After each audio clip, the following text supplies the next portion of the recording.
Hello, Paul here. It is September 20th, 2014. We're in Nashville, Tennessee, and I'm going to give you a garden report today.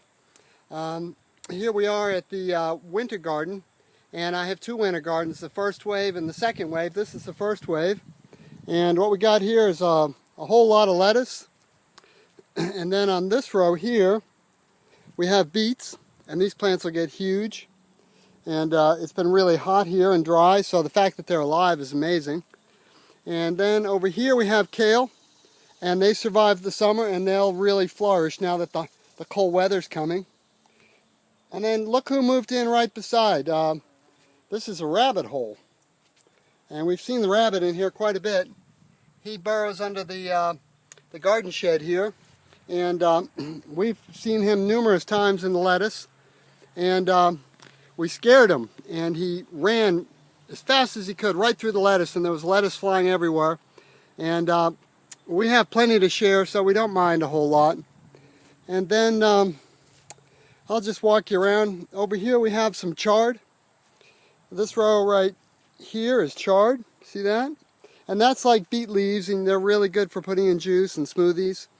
And over here, oh, I don't know what that is. I think it's arugula. Yeah. Let me take a little taste here. Yeah, that's some nice arugula. Very sweet. Oh, that's really good. It's got a good nutty flavor. And then here we have dinosaur kale, which you can see it's really struggling. But the fact that it's made it through the heat, and now it's still alive, it'll go on to really flourish in the colder weather. And here's some more lettuce, a different kind of lettuce, and I have just so many different kinds of lettuce. And what I do is I just go through here and eat and eat and eat. And then here we have a volunteer tomato bush, and I'm going to get back so you can see how massive this thing is. These just started coming up on the corner of the building here, and you see how big that is? And that's all volunteer. I didn't plant any of it. And there's just tons of fruit on it. I'll try to get the light right so you can see it. Yeah, come in around here. You see all the tomatoes, and I just come through here and eat all the time. And, you know, daily I come through in the morning and just eat about 100 of these. They don't even taste like tomatoes.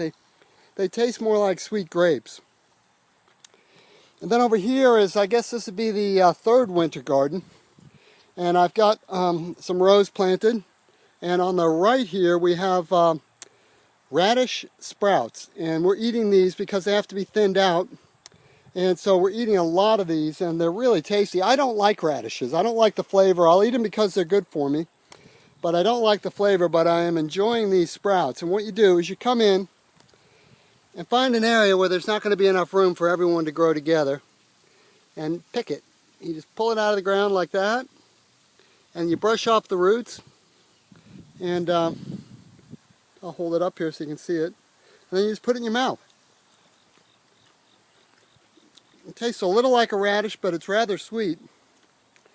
And what I do here, I make these rows, and I put this volcanic rock dust on. I think it's called azomite.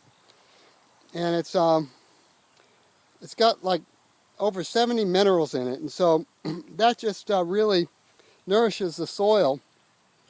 And right where the seeds are. And I don't put too much on because the soil here is so fantastic. You see my red lettuce sprouting right there? And that's going to come up real well. And this whole row should come up. And then there's another plant here too. A lot of times I forget what I plant until it comes up, and then I see. We haven't had any rain though, so I might have to replant some of this. And here's another volunteer tomato bush loaded with fruit. And then over here we have what's called a husk cherry. And I'll try to get down in here and get some good light. You see these little fruits on here? And they're real tasty. You just sort of peel it back and eat it. And you gotta find one. Here's one, see? You see that? And see there's the husk cherry there? And you just pick it off and down the hatch. That is good. Very tasty. Then over here we have purple basil. See right here? And this is all volunteer. It's also called shiso. And then over here we have another volunteer tomato bush. And then here we have a big row of carrots. I'll try to zoom out on this. Big row of carrots right there.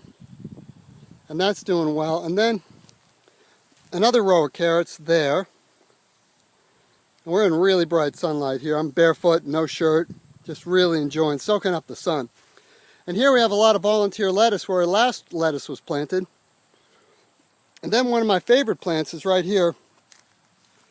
And that is a fennel. And we just come by here and pull leaves off and eat them. And there's another fennel here, a little bit bigger. And let's walk you over to the okra now. And that's still producing. Oh, on the way to the okra we have potato plants. This whole hill thing here is all potatoes. And there's a little one coming out. And there's dill right beside it. I harvested that pretty heavily. And there's another little tomato plant right there. And they're starting to come out, and that'll grow real well in the colder weather. And we had a little class here a couple days ago, and we had about 7 or 8 ladies here learning how to eat better and things like that. And we were helping them with their diets and so forth. And they came out to the garden and got a lot of lettuce and just filled up their bags. But they trimmed my plants, which basically means that more is going to come out. So the more lettuce I give away, the more lettuce I get. So the plants bounce back the next day, full of lettuce again, and we haven't had any rain here. It's been quite dry. See the okra there, and here's another okra right there. And what I do with this is just put it in my mouth and eat it. It's so good raw. It's not slimy or anything like that. And here's a fennel plant, and that's I keep wanting to call it a maca, but that's one of those superfood trees. Only grows in the tropics, but it'll get really big here. And I juice those leaves, and these are sweet potatoes here, and they're doing really well. We'll dig those up, I guess, in the winter. I'm not eating much of that now. And then this is the second winter garden here. It's huge. I'll try to pan it. It starts here and goes all the way around to there. And we had a lot of volunteer corn come up because this is where I had my corn planted. So I'm having to knock that back, but that'll die in the first frost. And so basically what will happen here is all that grass and all that corn will just die in the first frost, but the lettuce can endure the frost and the kale can endure the frost. But what the lettuce and the kale don't like is the heat. And so they're struggling a bit. The lettuce is doing good. The kale, though, this red Russian kale is doing the best, I think. And then this row is the Siberian Imperial kale, and that doesn't like hot weather, but it's alive. And the fact that it's alive is good because we're coming into the cold weather, and it'll just take off like gangbusters coming up here in the cooler weather. We're getting temperatures down in the 50s. And then here, by my foot here, I'll try to put my foot in the frame. That's a volunteer tomato plant, which may never come to fruition. And then over here is another husk cherry plant, volunteer. And then we'll keep going here. And this is a salad mix row. And it's doing pretty well. A lot of weeds in there, and I'll come and weed that at some point. And then a lot of red lettuce right here. That's coming in real well. And then dinosaur kale right here. And these plants will get huge. As soon as everything starts dying off and there's no root competition, they will get huge. So I don't worry that they're a little puny right now. I think these are radishes. Now, let me pull one of these out. Yeah, a little baby radish. Look at that. Yeah. Oh, isn't that cute? I don't like radishes, but I eat them because they're good for me. So here we go. That's actually pretty sweet. I think it's because it's so small. And over here we have a row of beets. Not doing so well, but as soon as the cooler weather comes, it'll come on like crazy. And a row of kale. And this is a half a row of arugula here. And then another row, a big row of lettuce right there. And here we have lemon sorrel, which came back from last year. It's got a nice flavor. It's got a lot of weeds in it, and they'll die back. And this was the main tomato garden here. And I had the basil mixed in with the tomato. And the basil's right here. And it's all going to seed. See those seed pods? Tons of seeds, and I'll harvest that. And here's a tomato plant with a little yellow flower there. See that? And here's a tomatillo right here, or a husk cherry. It's doing real well. And there's our friend the bumblebee. He's been, oh, there we go. See, he's doing his job. We're very grateful to the bumblebees because the honeybees are dying off like crazy because of all the pesticides. And all right, coming around, we got some fennel here. This stuff was great. Now I just eat the seeds. Put a few of those in my mouth. And now we're coming around the tomato plants. I'll try to get in close here so you can see all the fruit. I mean, it's very, very ripe and very, very tasty. And just thousands of tomatoes right here.